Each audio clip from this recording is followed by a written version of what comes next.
Ассалаумағалейкум қазақ елі, Қарағандыдан барлығына сәлем. Бүгін әңгімеміз әрбір құсшыға өзекті тақырып қолдан инкубатор жасау жайлы болмақ. Ендеше арнамыздан алыстамаңыздар. Сіздерді өте қызықты, өте ақпаратқа толы видео күтіп тұр. Ендеше қазақ бауырлар білсін деп, көрсін деп салып жатқан видеомызды тамашалаңыздар. Дайын болсаңыздар, бастаймыз. Қадірменді ағайын, қазақтың қолынан шыққан бұл инкубатор жайлы айтып бастамас бұрын айтып кеткім келетіні, бұл инкубаторды жеке өзім жасап шыққан жоқпын. Өскемен қаласынан Мелис Базарханов ағамыз, Шымкент қаласынан Жүсіпов Дәурен бауырымыз, үшеуміз ақылдасып отырып осындай жақсы инкубатор жасап шықтық. Бұл инкубатор қазіргі зауытта жасалып жатқан барша құсшыларға өте әйгілі Блиц инкубаторларына конкурент бола алатын инкубатор деп есептедік. Бұл инкубатордың жалпы өзіндік құны 30.000 теңгенің сәл үстінде болды. Барлық ұсақ түйегін қосып есептегенде 30.000 теңгеден сәл артық шықты. Енді бұл инкубатор жайлы қазір толық айтып өтем. Ал егер жасатқыларыңыз келсе, Шымкент қаласында Дәурен бауырымыз осы инкубаторды заказға жасап жатыр. Құны небәрі 35.000 теңге. Сондықтан сол Дәурен деген жігітке міндетті түрде, егер өздеріңіз жасауға уақыттарыңыз болмаса, заказ беріңіздер. Жалпы тағы айтып өткім келетіні қазақы атау жайлы. Мынау жалпы қазақтың арасында қазақы деген атауды қоюға өте құмармыз. Мысалға, жаңағы Канаданың хайбрид конвертерін, бронза 708-ді, ресейлік белый широкогрудый деген тұқымдарды өзінің мемлекетімен жақсылап атаймыз да, ішіндегі ең сорақы, салмақ бермейтін, ең жаңағы кішкентай күрке тауықты, қарапайым күрке тауықты қазақы күрке тауық деп айтып жатамыз. Тауықтардың ішінде ешқандай жаңағы джерсийский гигант, ағаділер, ломан браун, уайт ник сияқты породаларға жатпайтын, кросстарға жатпайтын, тұқымсыз болмаса шата тауықтарды қазақы тауық деп атап жатамыз. Бұл меніңше өте теріс көзқарас. Біз жалпы қазақстандық құсшылар бір тамаша гибрид шығарайық, бір тамаша салмақ беретін әдемі селекциялардың арқасында шыққан тұқым болсын, соны қазақы күрке тауық деп атайық, қазақы тауық деп атайық. Сондықтан жаңағы Мелис, Дәурен үшеуміз ақылдаса отырып, мынау қазақтың қолынан шыққан қарапайым болса да өте ыңғайлы инкубаторды қазақы инкубатор деп атауға шешім қабылдадық. Ендеше қазақы инкубатор жайлы видеоны тамашалаңыздар. Ендеше қадірменді ағайын, мінекей қазақтың қолынан шыққан инкубатор. Қазіргі заводта жасалып жатқан Блиц, Норма, Блиц, Лупер сияқты инкубаторлардың қазақ бауырлардың қолынан шыққан баламасы. Ендеше ары қарай инкубатор жайлы толығырақ айтып өтейін. Ең бірінші, бұл инкубаторда міне 220 желі. Мына жерде 3 ажыратқыш бар, біреуі жарыққа, екіншісі терморегуляторды өшіреді, үшіншісі мынау реле, уақыт релесін өшіреді. Мынау ажыратқыш осы инкубаторға келіп тұрған блокты өшіреді, яғни инкубаторды толық өшіреді. Одан кейін мынандай 2 переключатель дейді, ауыстырғыш қазақшасы бар. Бұл яғни қолмен аударуға және автоматты түрде аударуға арналған. Ортасына қойып қойсақ, ешқандай аударым жұмыс істемейді, яғни жұмыртқаны шайқамайды. Ал мысалға сол жағына бассақ, мынау арқылы инкубаторды оңға солға қозғап отыруға болады. Ал келесі жағы ол автоматты түрде аудару. Яғни мынау уақыт релесінде қазір алдарыңызда 108 минут қалған. 108 минуттан кейін оң жаққа қарай 90 градусқа бұрылады. Жұмыртқа шайқайтын орын. Енді бұл инкубатор неден жасалған? Өздеріңіз көріп тұрғандай пинаплекстен жасалған, және де қадірменді ағайын, бұның іші жууға ыңғайлы болсын деп, және жалпы балапандар шыққан кезде және инкубация жүріп жатқан кезде бұл инкубатордың ішіндегі температура өздеріңіз көріп тұрғандай 37,8 мен 38-дің арасында болады, және ылғалдылығы өте жоғары болады. Яғни бактериялардың, түрлі ауру туғызатын бактериялардың дамуына өте қолайлы жағдай болғандықтан оны дезинфекция жасап отыру керек. Сондықтан осы тазалауға ыңғайлы болсын деп мынандай пинаплекске 3 сантиметрлік ең арзан вариантты ойластырдым. Мынау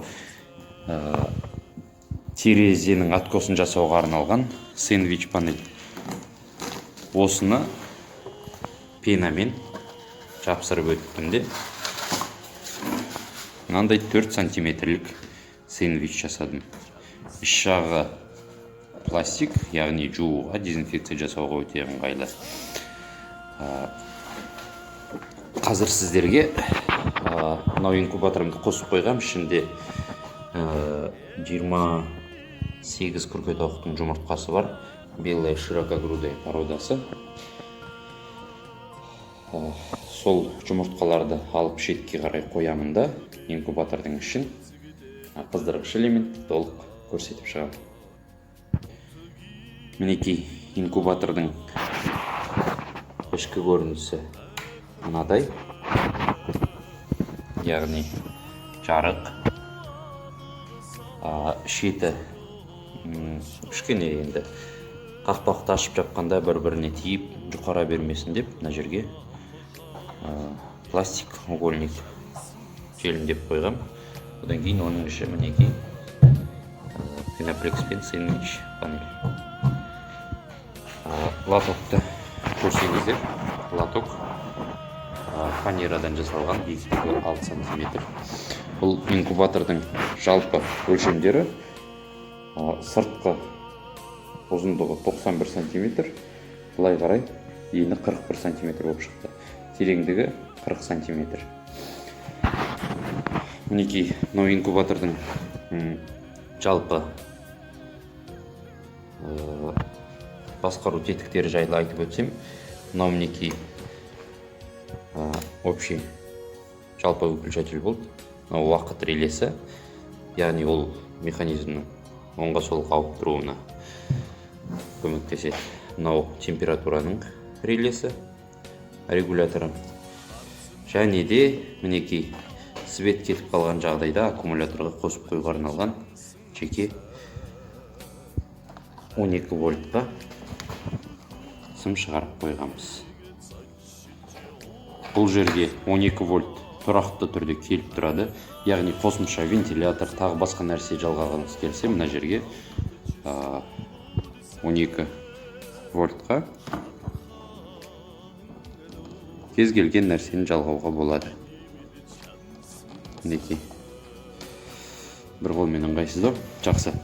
Уақыт жоғалтпай ары қарай түсіндіріп өтейін. Қазір мынау жұмыртқа салынған лотокты алып тастаймын. Мінекей инкубатордың іші. Мынау көріп тұрғандарыңыз терморегулятордың датчигі. Мынау гигрометрдің датчигі. Гигрометр жеке, батарейкамен жұмыс істейді. Мінекей, Қытайдан сатып алынған. Жалпы бұл жердегі көпшілік элементтер Қытайдың өнімдері. Қыздырғыш элемент туралы жеке айтып өтейін. Қыздырғыш элемент қарапайым компьютердің ішіндегі көллерден жасалған. Кішкене ұзартылып, мінекей екі жағына 12 вольт қосылады. Нихром спиральдан жасалған. Қатты ұзын қылдырмайсыз, қатты қысқа қылдырмайсыз. Бұл жаңағы 70-80 градустан аспау керек, яғни өрт қауіпсіз болу керек. Ылғалдылықты өздеріңіз көріп отырғандай, ванночкаға, контейнерларға су құю арқылы тарылтып отырмыз. Яғни блиц нормадағыдай воронкаға кішкентай шланг кигізіп, сол арқылы сетканың ар жағынан құйып отыруға болады. Енді кішкене ыңғайсыздау болса да, бірақ жұмыс істейтін әдіс. Мына жерге қосымша, мінекей мына жерден қосымша вентилятор әкеліп қойдым. Бұл яғни жұмыртқа толған кезде ыңғайлы болу үшін, мысалы ауаның алмасуы жеңіл болу үшін қосымша екінші вентилятор. Мінекей лотоктың тоқтайтын орны, және мына жақта лотоктың келесі жағы тоқтайды. Қақпағы қарапайым пеноплексден жасалған. Өздеріңіз көріп тұрсыздар, жұмыртқаларды көріп отыруға арналған екі терезесі бар. Жалпы инкубатордың ішкі құрылысын айтып өттік, көрдіңіздер. Мінекей барлық жерге желім жақтым. Енді осы инкубациядан кейін қажет бола ма жоқ па тексерем. Яғни мына жерге дренаж тескін келіп тұр. Яғни бұны жуғаннан кейін астынан 2-3 тесіктен су, яғни ішіне су төгіліп жатса да ақырын ағып кететіндей. Мінекей. Енді инкубатордың өзінің құрылысы жайлы тағы да айтып өткім келіп отыр. Баршасына қызықты осы шығар. Қадірменді ағайын, видеоны соңына дейін тамашалаңыздар. Соңында сіздерге бір құпия ашатын боламын.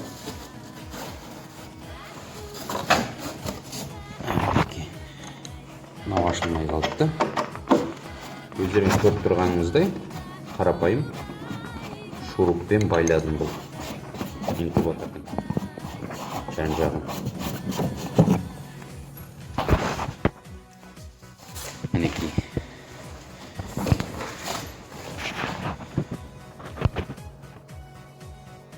Инкубатордың ішкі құрылысы осы. Мынау моторын көріп тұрсаңыздар, ресейлік ВАЗ-2110 автокөлігінің құрамдас бөлігі. Бұл пештің маңайында тұратын осындай моторчик болады екен. Ылғалдылық осындай әдіспен тарылтылады. Ішіне ванночкаларға су құйып қойғаннан кейін контейнерлер. Мінекей осы тұста тұратын жаңағы қыздырғыш вентилятордың астынан кішкентай тесік болады. Мынау сол тесікті жабады, яғни тесік жабылса да кішкентай тесігі бар, яғни ол арқылы ауа өтіп, мынау жақ шеттегі астыңғы тесіктерден шығып кете береді. Яғни ауа міндетті түрде алмасып отырады. Бірақ кіретін ауа аз болғандықтан іште инкубатордың ішкі камерасында ылғалдылық ұзақ уақыт сақталады. Яғни ылғалдылық жоғары болады деген сөз. Ал енді бұл жерді ашсаңыз, астындағы мынау жапқыш ашылады да тесік үлкейеді. Яғни бұл жерден кіретін ауа көп, шығатын ауа көп. Яғни ылғалдылықты алып кетіп отырады. Және де бұл инкубатордың жаңағы аударылымы осындай жаңағы әдістер арқылы келтірілген, жасалған. Мынау қарапайым компьютердің блок питания 500 ваттқа. Енді құпия туралы айтып кететін болсам, бұл компьютердің блок питаниясы инкубатор жасауға арналмаған. Яғни бұл инкубатордың құрамдас қосалқы бөлшектерінің барлығын осы блок питанияға бір мезетте қоссаңыз, бұл өшіп қалады. Сондай жаңағы өзінің қауіпсіздік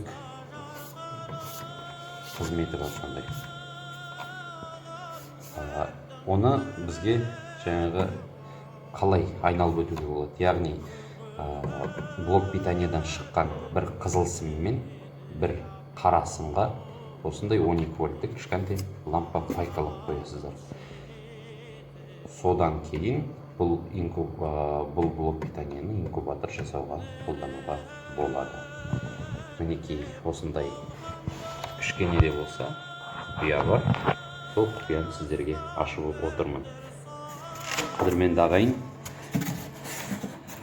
жалпы инкубаторымның қолдан жасалған инкубатордың, қазақтың қолынан шыққан инкубатордың жалпы бейнесі осындай. Ендеше қадірменді ағайын, қазақ бауырлар білсін деп, көрсін деп салып жатқан бүгінгі ақпараттар легі осындай болды. Еліміз аман, жұртымыз тыныш болсын делік. Қош, сау болыңыздар.